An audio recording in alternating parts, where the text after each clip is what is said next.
on this episode of Crowdfunding Nerds. Oh my god, it's a shark! Wait, oh, he likes ice cream! No, it's about the Pokemon! I like the world of Warcraft. Hey guys, you should go on Royal Road and check out all the cool books. Oh, and you know what? By the way, we're also talking about the scientific method. It's not even a real scientific method. It's a method that Andrew just made up, and it's in his head, and he wanted to share with us. So, put on your little peeper ears and listen to what we got going on this week. Check us out. Game begin. Let's go. Vegeta, what does the scouter say about his marketing level? It's over 9,000! What, 9,000? I must be using Crowdfunding Nerds. Amazing.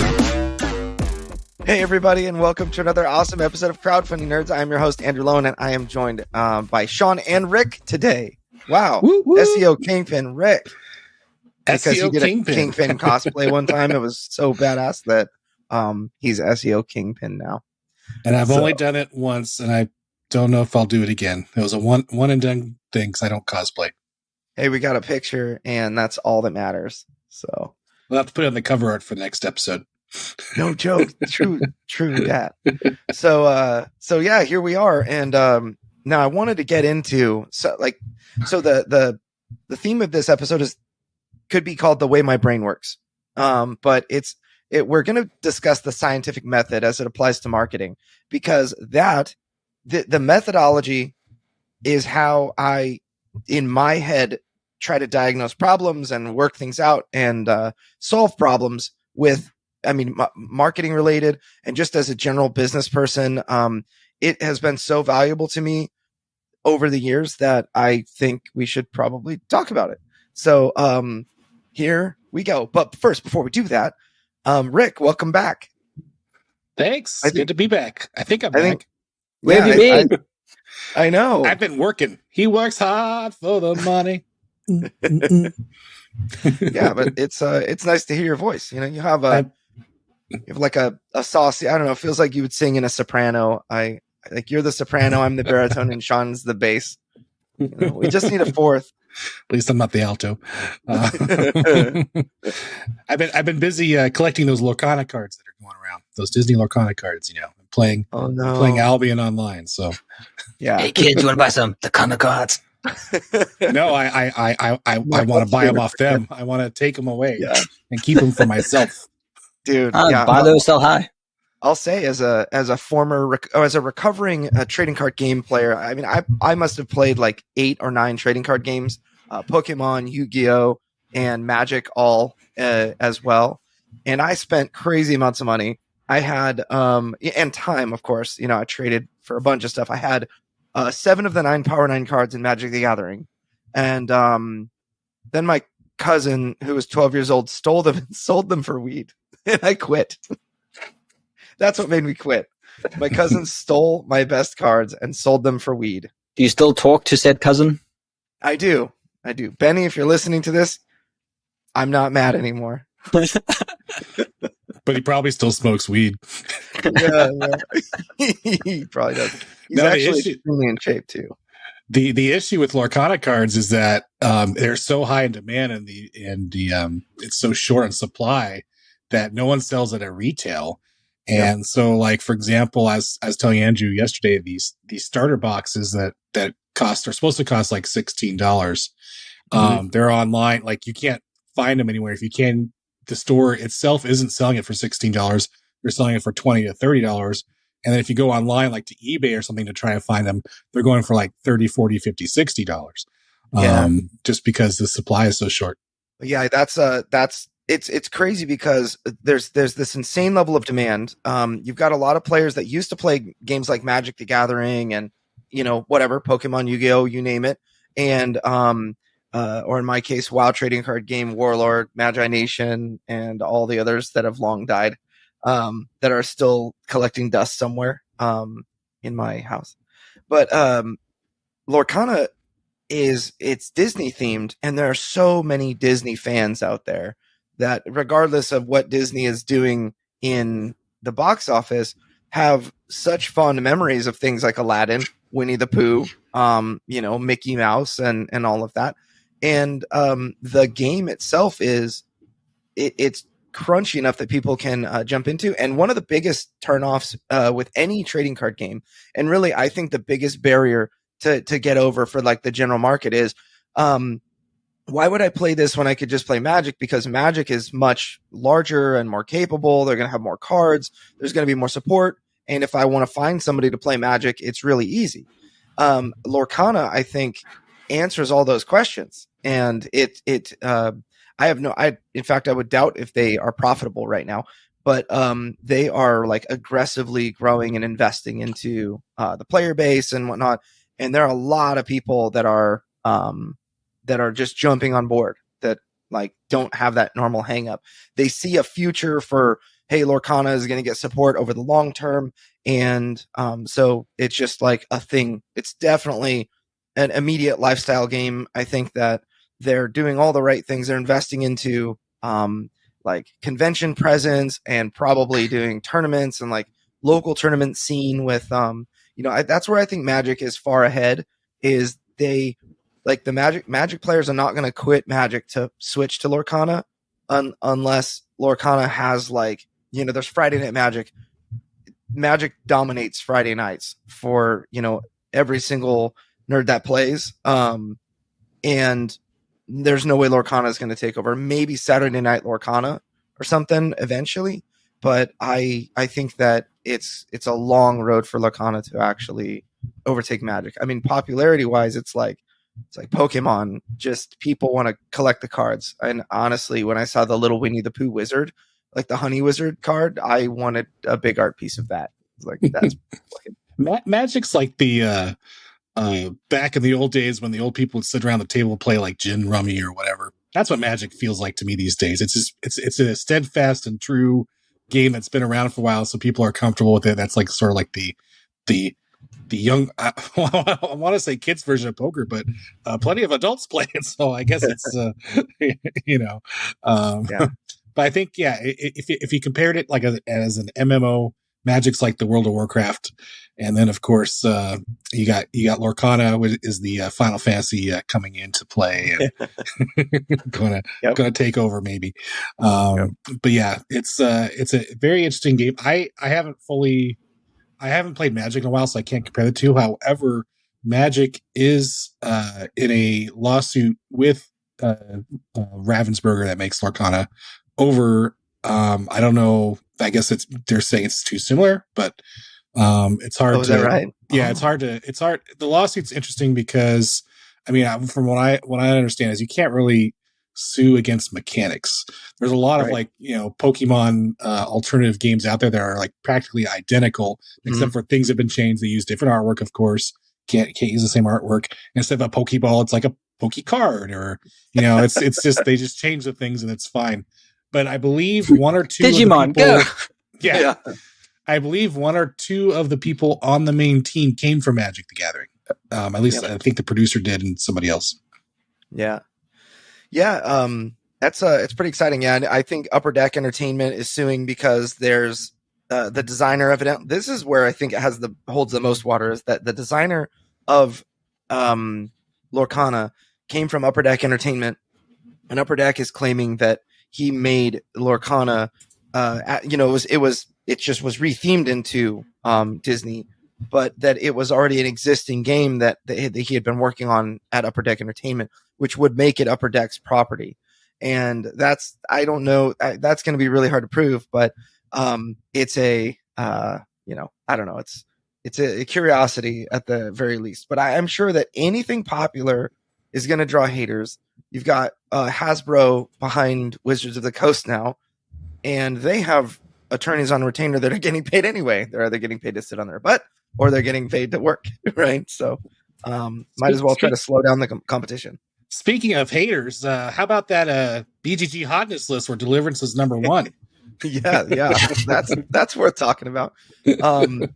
So as of the day of this recording, we're recording on Thursday, the 14th of December. This is the 7th day that Deliverance has been number one on the hotness list, and it's interesting because we ran a contest for Board Game Geek, and our contest ended on December 10th. I will say, for anybody considering Board Game Geek ads, a contest is expensive. It's like $1,600 or something. But the reason that you would run a contest is specifically to increase in the hotness list on Board Game Geek. You'll have to send out games and other things like that to contest winners. But if you hit number one on Board Game Geek, then you're going to make a substantial amount of money, attention, and all of that, or we'll say attention and whatever that leads to, right? And in the case of Deliverance, I mean, we sold probably maybe but somewhere between 100 and 150 games just on our website, and then we've sold another 50 games on Amazon, and it's been really great for sales and that kind of thing. And it's also at a really good time of the year because December is when people are buying things, right, for Christmas, and their mindset is that way. So that's pretty cool. And I've learned that we started out initially with and we kind of reviewed this on our last podcast episode. We started out with the contest. We talked about what kind of how you rank number one on Board Game Geek, and it's generally from activity, a change in activity, not from overall activity. That would be, for example, Heat, Pedal to the Metal. That's number 2. They have like 15,000 ratings and 2,000 comments on their rating system and whatnot. And Deliverance has almost 400 ratings now. And it's just, there's no competition. Heat is much more widely available and has been out longer and all of that. And but the amount of activity on Deliverance has really spiked, and that has caused a lot of shifting in the algorithm. So Deliverance hit number one on the 8th of December. I think that's when it hit. And the 14th of December it's still number one. The contest ended on the 10th.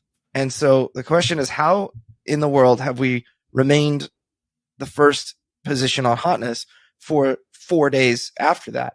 And I think that there are a couple of reasons. Number one, and maybe, I guess we can always revisit this with the lens of the scientific method on it, but the scientific method aims to understand why. Why does something work as it does, right? And so the Board Game Geek hotness, I think, is most affected by comments and thumbs, and so you can actually thumbs up a post or a comment, and activity like talking about a particular game.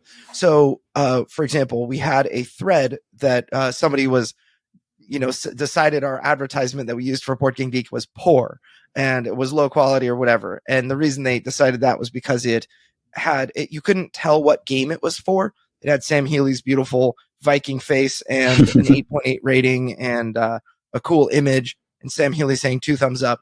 But you didn't know it was for the game Deliverance. And so this person created a forum thread and kind of ranted about, that this advertisement's a bad advertisement. Why are they making this? And it actually was overall, I mean, that individual ad was twice as effective as BGG average.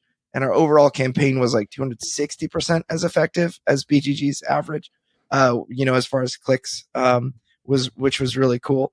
But that thread had like 100 comments on it, and it just blew up. And the person tagged Deliverance as a board game, like as a thing on Board Game Geek, which you can do. And it just exploded. And so all of those thumbs and all of that activity was credited to Deliverance. And that's what caused us to go from I think we peaked at number 3 in the hotness because of our contest. And then we hit number 1 because of that. And I imagine page views have something to do with it as well, right? Because I think a lot of people haven't heard of Deliverance before. So what's this new game that's, on the top of the hotness? And then they're checking it out and then probably interacting with the page. Yep. Andrew, do you have any information on how many page views your Deliverance profile is getting each day? Yeah, actually, that is something that you can check. So for everybody that might not know, you can go to a board game. So like I'm on Board Game Geek right now. I'll click Deliverance, and then you go to there's this kind of sub menu that's like overview, ratings, forums, etc. There's a more button. You hit that more button, and you can see stats. That's on mobile. I believe stats on desktop is just there. And then you can see all of your stats, your average rating and whatnot. But page views is actually a stat that you can see. And before we started, I want to say the first day of the hotness, I looked and we had 119,000 or 118,000 page views. And each day after that, I looked, and I actually took a screenshot on my phone to see what the page view increase was. And we earned, so kind of a cascading from high to low, we earned like 11,000 page views the first day we were on the hotness list. Went from like 118,900 and something to 130,000 something. And we're currently at just about 165,000 and page views. And we are earning between like 8 to 10,000 page views every day. So it's a really significant number. And that's just for our BGG listing. We're getting we've had orders from retailers that wanted 100 units. We had orders from, just over a dozen orders every day on our website, which is really cool. A bunch of orders on Amazon, and that kind of thing. So it's definitely making an impact. And feels kind of good, but then of course it brings out all the trolls.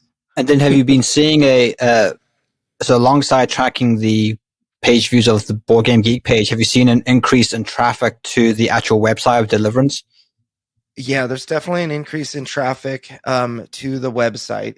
I would have to look it up which I could do in a little bit, but there are a lot of people that are going there. We also, because it's December, we increased our, holiday shopping season, we increased our advertising spend. And I could talk about that a little bit too. But basically, the short version is Board Game Geek and Facebook are effective. We tried Twitter, we tried Gab, we tried a couple of others that are slipping my mind. But my feedback is that Google Shopping, of course, Google Organic, Facebook ads, and Board Game Geek ads are effective. We actually ran Amazon ads too, because our product is on Amazon. We did $100 a day on Amazon, and the only sales we made were from, we just did an automated campaign to see kind of how they would place us and that kind of thing, in the realm of board games and whatnot. And the only sales that we actually made are people looking for Deliverance board game, Deliverance game, stuff like that. So it's like, why am I paying $100 a day for people that are already looking for my thing? It's just, there's no, I don't know. It's like there was no real movement on that either. So I'm sure that we can make Amazon ads work. It's just they didn't work for me right now. It's like, why am I spending $100 a day when I could just not spend $100 a day and get the same results? And that's, I think, where the I don't know, a little bit of analysis comes in and a gut feeling as well. There's kind of both combined. Yeah, I think the only reason why you need to bid on your own brand is if someone else is marketing against your own brand. If you go on to like Google, Target and Walmart are always advertising against each other. So like you'll type in Target and you'll see the first thing is Walmart. You type in Walmart, the first thing you see is Target. And that makes sense. But if people are looking for you, there's no point. But back to the BGG ad. The reason why it was the guy that was complaining about the problem with the ad was the reason why the ad was so successful. I mean, literally, you look at the ad and it treats you. There's like, oh, this is really great. This guy, got some really good thumbs up, blah, blah, blah, really cool artwork. Well, let me click on it and see what it is, because it doesn't say what it is. And that's the whole point of the ad, is to get someone to click on it and see what you got to offer. And I guess that guy didn't take marketing 101 or marketing 99, because that was the whole point. Yeah. But with him complaining about it and making that big thread, that just made it even better. Yeah. And my favorite single post was how somebody recommended the Crowdfunding Nerds to that original poster. It's like, you should tell them about this great advertising agency called Crowdfunding Nerds. And it was very funny. But yeah, I mean, in the end, the ad was very effective. But it wasn't the only ad we made either. So so we have now a strategy for BGG where we'll design 5 completely different ad styles for each of their, so we'll take 5 different styles. So one was the Sam Healy quote, and then another one was like the Deliverance box, and then another one was like the Deliverance minis, and so that we did 5 different kinds, and we applied those styles to like all the different ad sizes. So you have a square size for Board Game Geek, you have like a mobile header, a desktop header, that are of varying sizes. So we just found ways to make those work. And so we did, and ended up being like 25 or 30 ads. And We just let them go. And Board Game Geek uses Google, what is it called? It's like a Google AdSense, I think is what it is. It's been so long since I've used that, but Google AdSense automates the ads trying to get, and it shows the ads more often that result in clicks for, and so of the 5 ad styles, that one had the highest click-through rate. And so it happened to show the most often. And because it had the best results, it showed the most often. It drew the ire of that troll. And I wouldn't even call him a troll. I would just say, customers often don't understand, and they often feel that, or, just people in general, even people listening to this podcast, and even the 3 of us, we have our habits. And oftentimes, people that are more savvy will try to avoid getting advertised to. And so some people commented on the post and said, oh, well, I use an ad blocker, and, other things like that. And the vast majority of the traffic on the internet does not use an ad blocker, and they look at ads. So it's a curious thing. People are all trying to understand what's going on, and so but yeah. So with all that being said, let's now move into the scientific method and how we can troubleshoot our marketing efforts. So Andrew, what did you have on your mind when you thought of this topic? Yeah, so the scientific method is kind of a well-known methodology for testing things, popularized by very amazing scientists like Galileo Galilei and Isaac Newton and all of the names that we know. It starts with, so the and this is just from memory. I probably should have Googled it before, but from memory, you start with a hypothesis. That means you come up with an idea that you think is correct, or maybe something that you think is true or false, whatever it is. And then what you have to do is you have to design an experiment to kind of figure out if you're right or not. So you come up with a hypothesis, you figure out you craft an experiment, you run that experiment, you test and measure and observe what's happening, and then you analyze the results and figure out if your hypothesis was true or not. So initially, the very first hypothesis I ever made, and the one that I always assume for any game that comes to our desk, is people don't want this game, and you have to experiment, right? And that sounds like a cruel thing to say to any of our clients. But you have to experiment to say, is this true or is this not? Or in fact, if we just did the opposite and said, people do want this game, you still have to test to see if that's correct or not. So hopefully you're not using your first test by running Facebook ads. You should be playtesting your game and running games at conventions and other things like that, so that you can build an audience. If you can build an audience for a game, then it's clear that people do want your game. Right. And so, something as simple as that, but for ads, there was a client that I had one time called TV Ears. They were a big, kind of an as seen on TV product. And we had them for just over 5 years until they did like a big restructuring thing. And, when you bring in a new president, a new marketing director, they bring in their vendors. And so that's where, our relationship, eventually ended. But, they had like this very, very sophisticated system that would bring in customers and kind of upsell them and retain them and that sort of thing. So I was responsible for marketing, for running Google ads, basically what it boiled down to. We would run crazy amount of Google ads, budget. And I would always be asked really hard questions. I mean, they were really looking at their numbers, and they wanted to know, why did our cost per click increase by 2 cents from this time to this time, when during the same period last year it was 8 cents lower or whatever? They're hard questions that just don't have a simple answer. And one thing that you can never do with a company like this, you can't just rely on their ignorance either. A lot of marketing companies will rely on people's ignorance to kind of just say, oh yeah, well, it takes time or whatever. I'm sure, Rick, you are probably all familiar with that as the SEO guy, but people give all sorts of excuses. But in actuality, when you have an educated customer you need to be able to provide answers. And the only way to provide answers, sometimes the answer is, I don't know yet. And you never want to say that as a marketing professional, that you don't know why something is happening. So instead of ever saying that, I always am like, we'll figure it out. I'll get back to you in, a day or two or whatever. And so the way that I solve problems, the way that I work through these problems is I use the scientific method. I come up with, so we have the hypothesis of like, the cost per click increased by 50%. I think it's because time of year or whatever.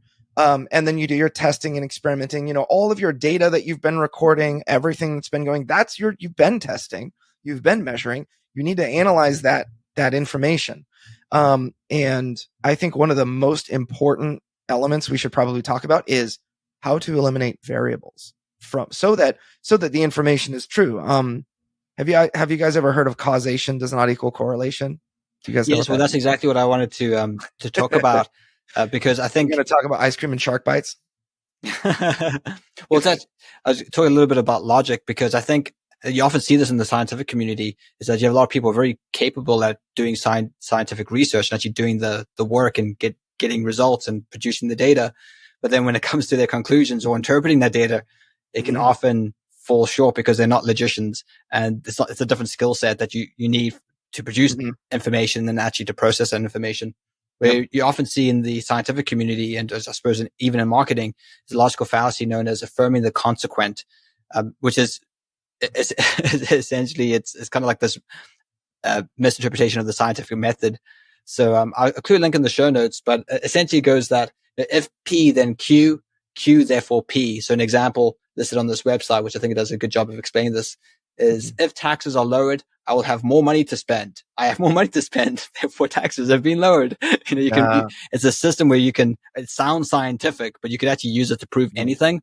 You'll be very careful of that. It's like, if this is the case, this will happen. And then you could just look at the data. It did happen. Therefore, my theory is true. Gravity is upside down. Yeah, so you can prove anything using that method. You just got to be a bit careful with that, where you can sort of come to the information with a preconceived idea, and then you can read it into the data, and then you can make it say whatever you want. I'll give you an example. So the ice cream and shark bites analogy is probably the most common, because it's also the most fun, and it's on t-shirts everywhere and everything too. So if you ever see a t-shirt with sharks and ice cream on it, then you'll know what it is that I'm talking about. So the idea is that causation does not equal correlation. Correlation, what that word means is that two things are are related. There's they could be, there could be a low level of correlation or a high level of correlation, which means that, if there's a high level of correlation, it means that when one thing increases, the other thing increases proportionately, like a lot. So during the summertime, there's more ice cream that's consumed because it's hotter. And it also happens that there are more shark bites that occur in the summertime, and which is fact, because more people are in the water. But the incorrect, so they are both correlated, but one doesn't cause the other. So sharks aren't attracted to ice cream. They are not. It's like 0%. Like eating ice cream does not cause shark bites. Richard, have you proved this? Because if you eat ice cream, it probably makes you sweeter.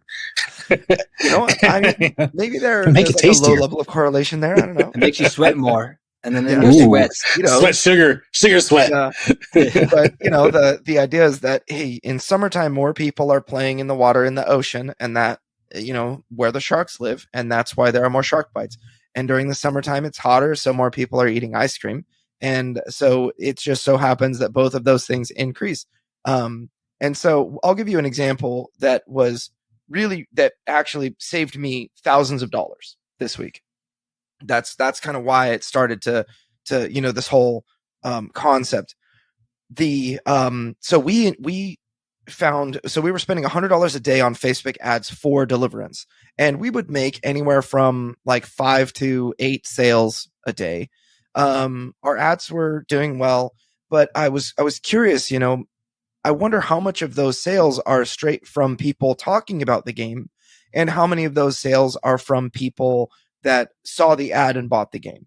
So I've done a lot of research and a lot of work over time to figure out what the customer's buying process is like. And I'll say that the most interesting question that has earned me the greatest amount of data that I can actually use to analyze this is when somebody jumps on our Discord server, I say, I tag them and I say, welcome. How did you hear about Deliverance? And then somebody will say Facebook ad or whatever. Other times they'll say, oh, I found an ad like 3 weeks ago and I went through every single YouTube video you ever had. And I went through every single review and I paused the videos and I zoomed in and I looked at every picture and I wanted to see this, that, and the other. And they'll give like extremely detailed results. I've had a ton of people or answers, and I've had a ton of people give me this type of information. And so my kind of conclusion that, something that I learned was that the buying cycle for Deliverance, when somebody first learns about it, they either snap purchase it right away, or they go through like a 2 to 3 week long period of learning about it and trying to study it and saying, is this what I hope it is? And they just consume a ton of content. I think that it's going to be really, really great when we have all of our reviewers sharing, and hopefully they like the game and everything. But that's going to be a place that all of those people go to learn more about the game, just reviewers on YouTube. And so whenever they finally get around to uploading those videos, it's going to make a big difference, I think. But the way that I saved thousands of dollars was I'm like, hey, it's buying season and we're making these, 5 to 8 sales. What if I just tripled the budget? And instead of spending $100 a day, I spent $300. And then, let's spend 40 on Twitter every day, 40 on Gab ads every day. Let's spend 100 on Amazon and whatever. And I ran this experiment and I did not see the sales jump to a level that would have made it clear, the whole correlation equals causation. Like there was, the amount of sales that increased were not proportional to the amount that I increased the ad budgets. And it's not if I'm spending $400 or $500 a day on ads, it's not a sustainable number for a long period of time.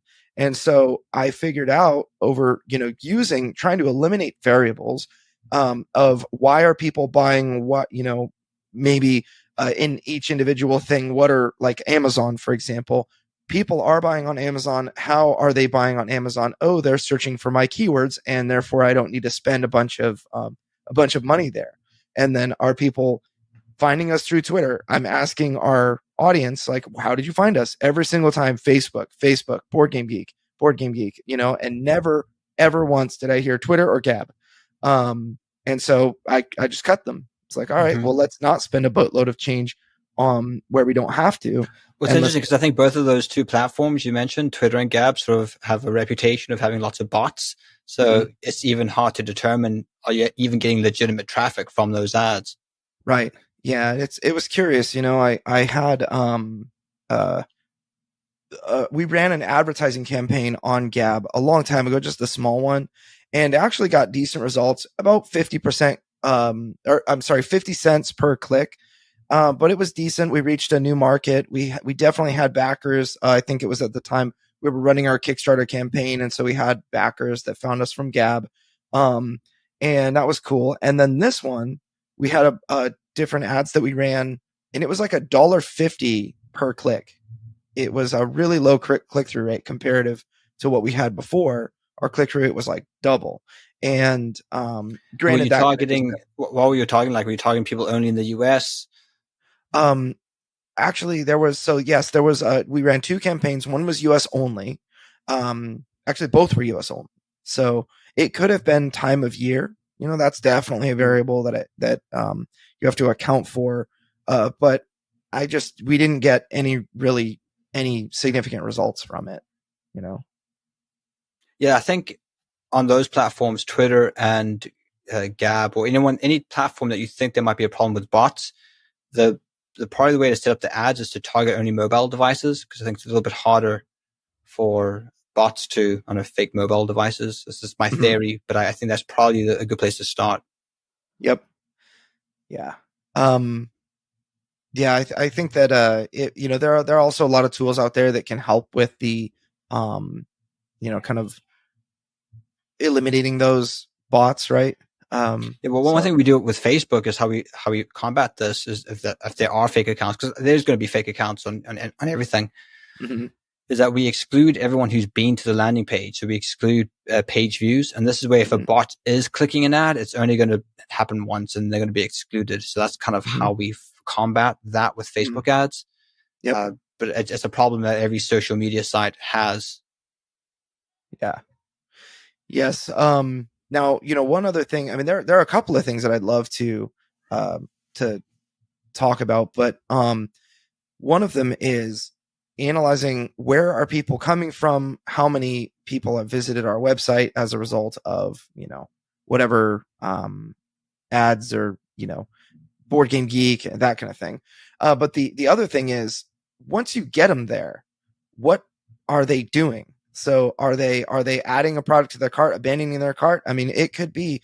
In fact, I actually haven't looked at our abandoned shopping cart. I mean, there's so many things to do, and I have a new baby and all of that. But like, we probably have a lot of abandoned shopping carts. We set up an abandoned cart system. We're using WordPress, but I'm actually not sure if any get sent out or not. I have no idea. And it would be something that I did everything I could up with the time I had. There's limited time, but I mean, we could be leaving another, 40% of revenue on the table if our abandoned shopping cart's not working.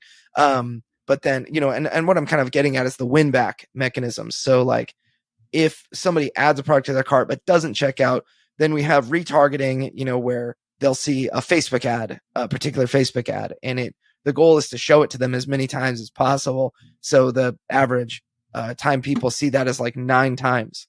If you visit our website, you're going to see that Facebook ad, and other things like that. But yeah, I think, we talked a little bit ago about preparing for rain. I think that that's a really important thing. Sometimes people say, oh, well, ads don't work. And it's because they weren't prepared for traffic. Right. And then have you been able to look at the heat map where people are going on your site? No. So there is a website called hotjar.com, and it's a pretty cool tool, but it is like a visual heat map of where people, how people scroll, what they do with their mouse, kind of, hovering their mouse on your website, where they click, where they pause scrolling, and where they look. It's really, really kind of fascinating. I haven't done that yet.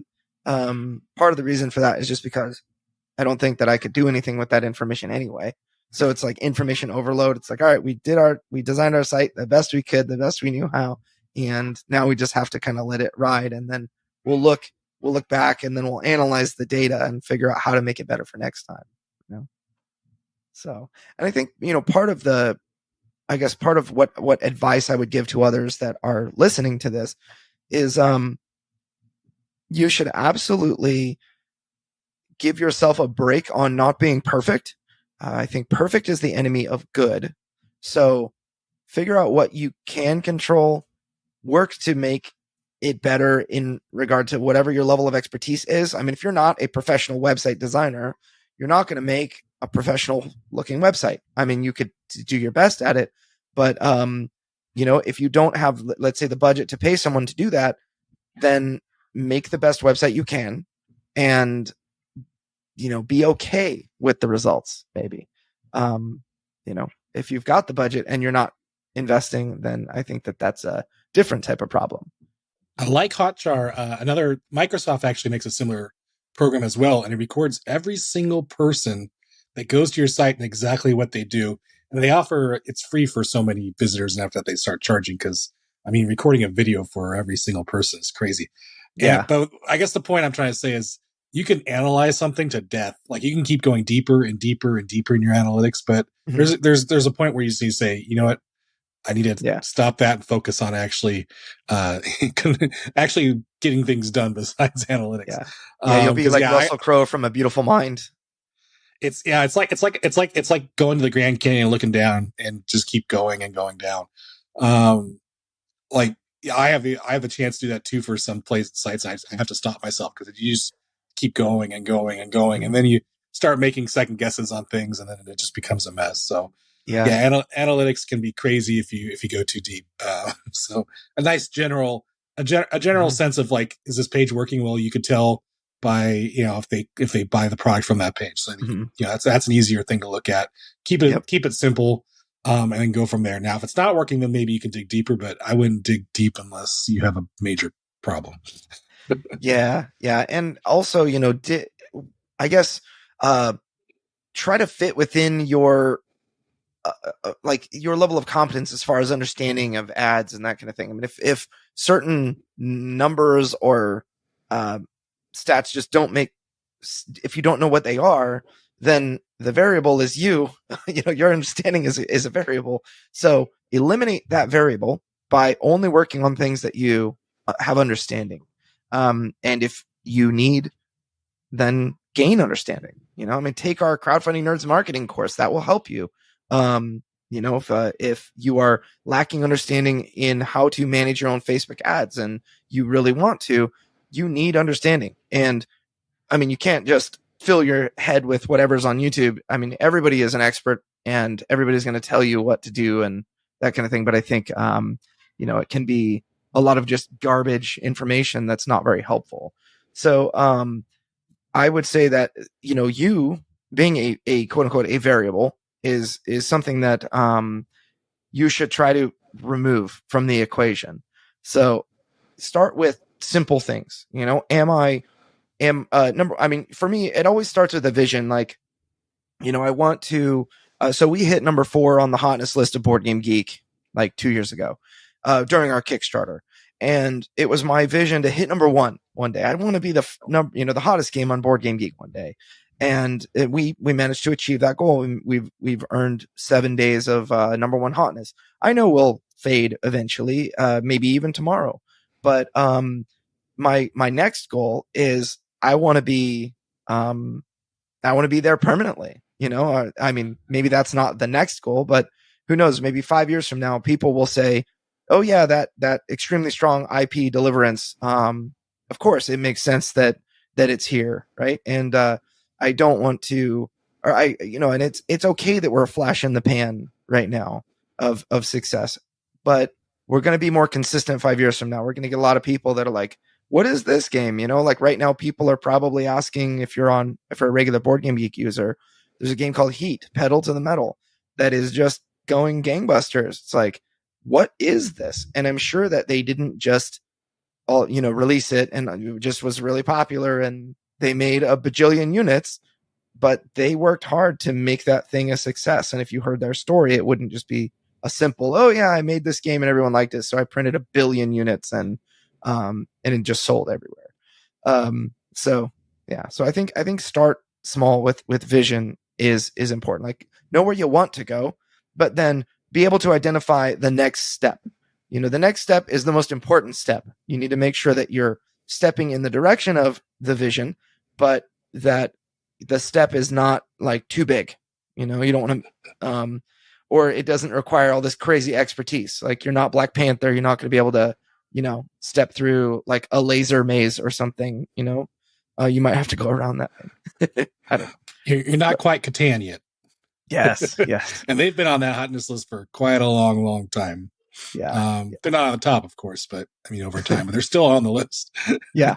I think it has like a rating be. of 6 point something. Catan does. And I'd be fine with that if I sold Catan's numbers, you know? Yeah. They're on Catan. Well, there's 7.1.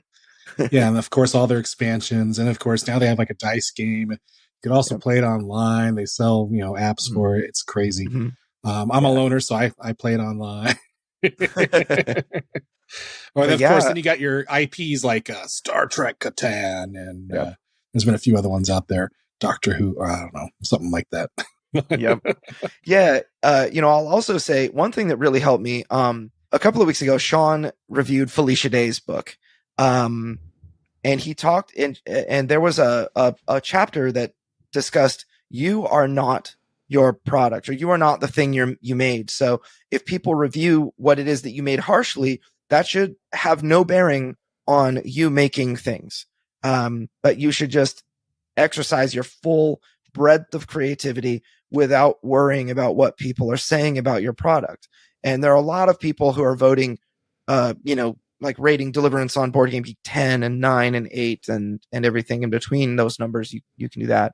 And commenting and saying all the things they like about it and the cons that they see about it. And that's really great. Overall, that's very positive. But it is so easy. Like, we have 180 positive 10 out of 10 ratings, and we have like 12 1-star ratings, and 8 of those have been trolls from this month because it hit number 1 hotness. And that is something that kind of, it's really easy to focus on the negativity. And so you just have to, for me, it's not something that I choose to focus on. I choose to focus on what is positive. It can just wreck you. The trolls can wreck you if you just give them time, right? The ones that irk me the most, the ones that like one, and then they don't even leave a reason. Like, even if they said like, "Oh, I'm just doing this because I don't believe this," that makes more sense than just nothing. Because then, it doesn't provide value to anybody. Yeah.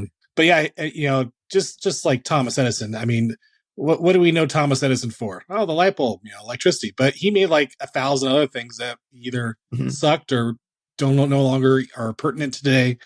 So everyone goes through their things, and you just got to keep trying and keep going. And that's what will get you there. It's all about persistence. That makes the difference between the people who succeed and the people who don't. So yeah, Definitely. You're going to have a rough start. You're going to have a hard time. You're going to get those people who are just going to give you a 1 no matter what. You just got to, just acknowledge it and let it go and be like, there's people out there that are going to give me a 1, and that's okay. Cause there's going to be other people who are going to give me 10s, and it'll be all fine in the end. And, I know what kind of product I did and made and how it's going to be. And, I believe in it. And so, if you put those, thoughts inside you, as opposed to letting others influence your thoughts, then you'll be fine. In fact, why don't you discuss, you've probably discussed this many times, but why don't you discuss, it's not ending with Deliverance. It's not just the game. You have a whole, plan on where this is going and everything else, the future. And that's what, like I said, it's persistence, and of course, let's say your expansion comes out and you make an expansion and it comes out. Well, guess what? People who never played the game before see this and go, oh, well, maybe I should check out the original game. And then all of a sudden you have more original game sales. And then let's say you start like a video game or something else. People will go on and be like, oh, this is really cool. Oh, wait, they have a board game? Oh, let me check it out. It's all, success builds on success. And if you keep persisting in adding, building to your product, you'll figure out the things that didn't work out, and you'll find the things that work. And then as you keep going, you keep improving and changing those things. Definitely. And, in the end, it really does relate. You can relate this back to the scientific method and just say simply that negative trolls are a variable that I will eliminate. How will you eliminate the variable? By not paying attention to them. Focus on what matters, and the trolls don't matter. I can promise you, if you get popular and if you have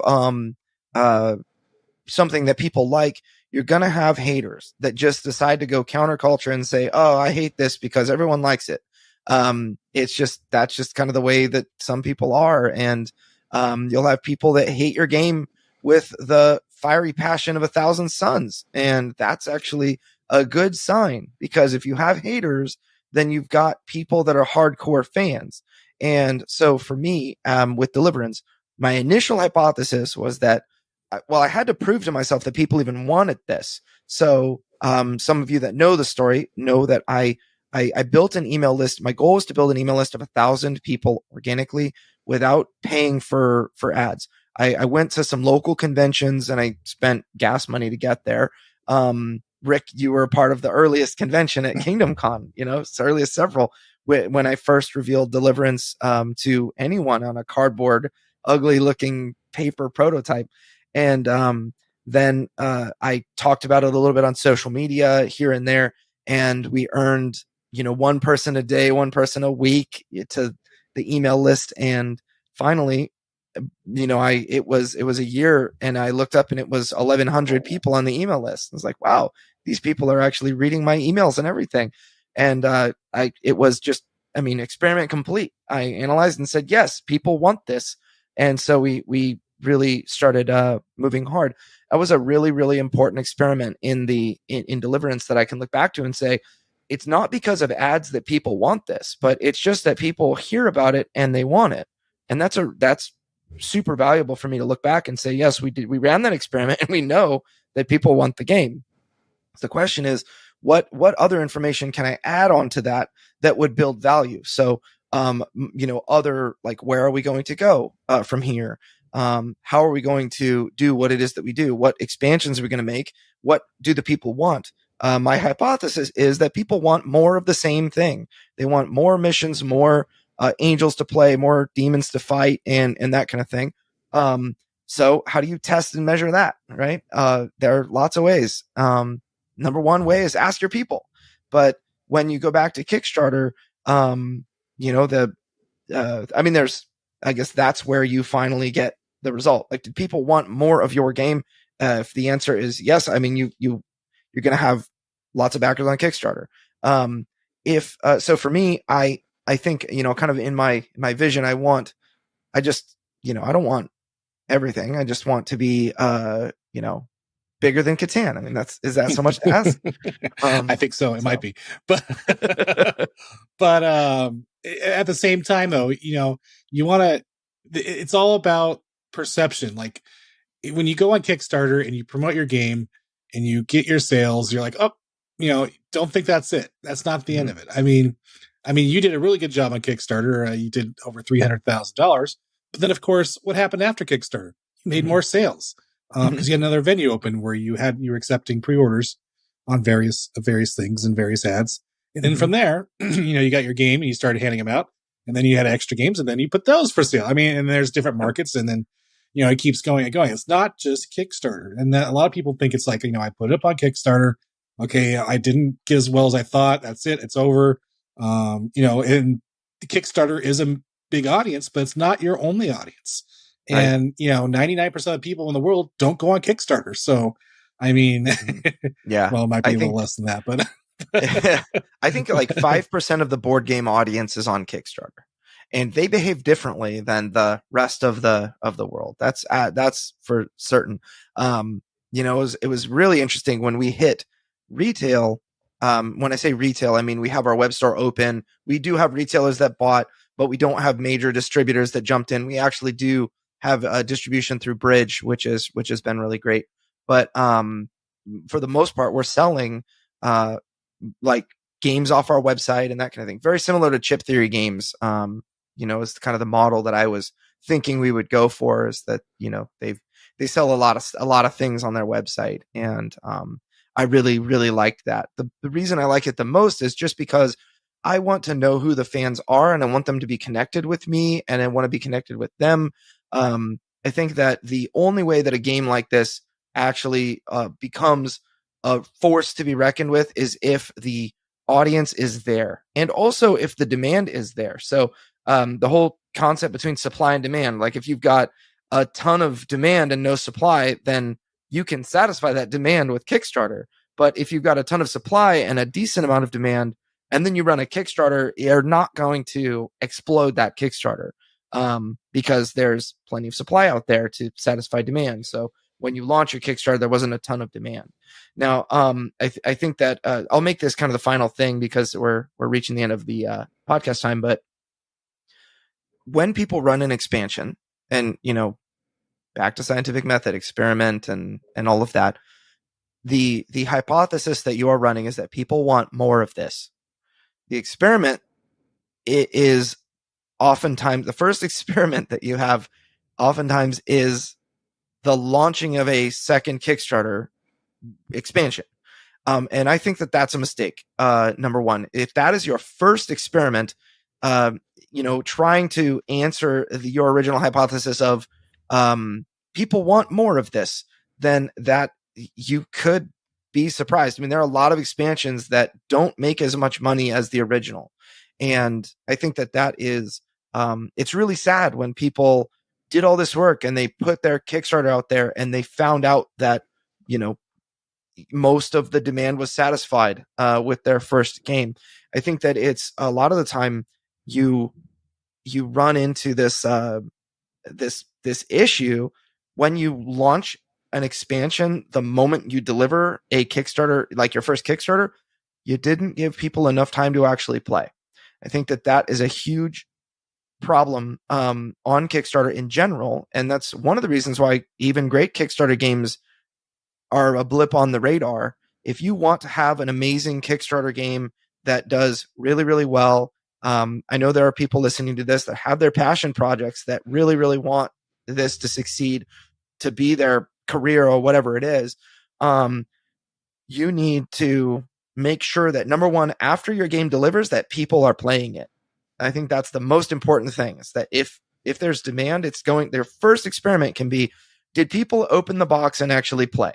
And if not, like, how can we help people open the box and play? Have rules teaching events on Discord or wherever, have game, or have how to play videos out there, have all sorts of different ways that you can get people to actually open the box. If you have buzz where other people are saying, oh, this is so exciting, it's going to make people want to open their box. I know that it's quite easy to get discouraged as somebody that has a bunch of unplayed games on my shelf right now. It's, I will open a game if I hear all of this positive stuff about it. It's like, well, what am I waiting for? I get so excited about opening this new box. So I feel like there are a lot of different things that you can do to kind of, apply the scientific method to grow your brand, to be more successful, to diagnose problems. And, it's, that's just a little insight into how my brain works. I'm sure we could probably talk about each one of the elements of the scientific method on a podcast on its own. Excuse me. What you discussed sort of reminds me of when I used to be a casino host.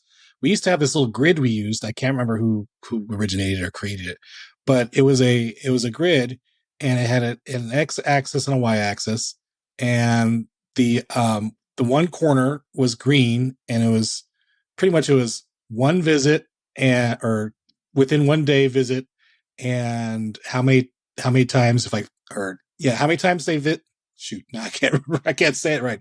It was how recently did they visit and how much money they spent. And if it was a certain, like if they've recently visited within the last 24 hours, they'd be on the zero of the one of the axes. And if they had spent a certain amount of money, they would also be on the zero on the y-axis. That was the green box. Mm-hmm. And that's where you wanted your casino visitor.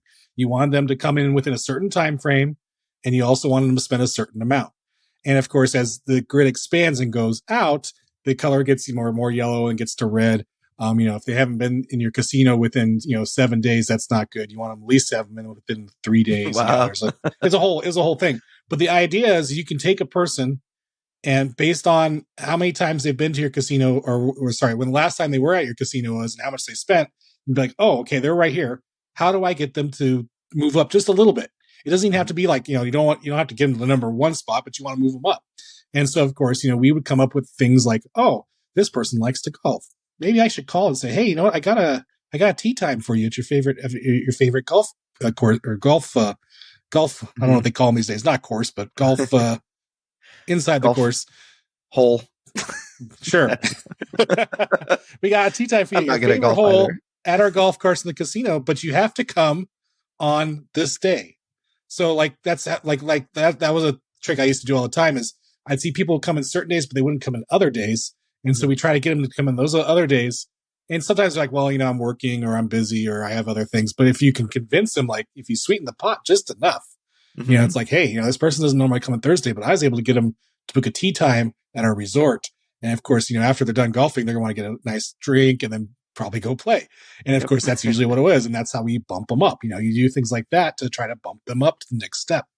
Or you see what they're doing. And so that's a little off tangent, but that's what you were saying sort of reminded me of is, you want to take things step by step, and you want to see what the next step is. So, if they're in a certain spot, because no one's, like you said, you're going to have the trolls, they're going to be in the bottom, then the end. That's going to happen. And you're going to have the people at the very top. But actually, it's the people in the middle are the ones that you need to take care of, because they're on the fence of whether they want to buy the product or not, or things like that. So if you can figure out how to get those people in the middle just up to the next step, then you're going to be doing great.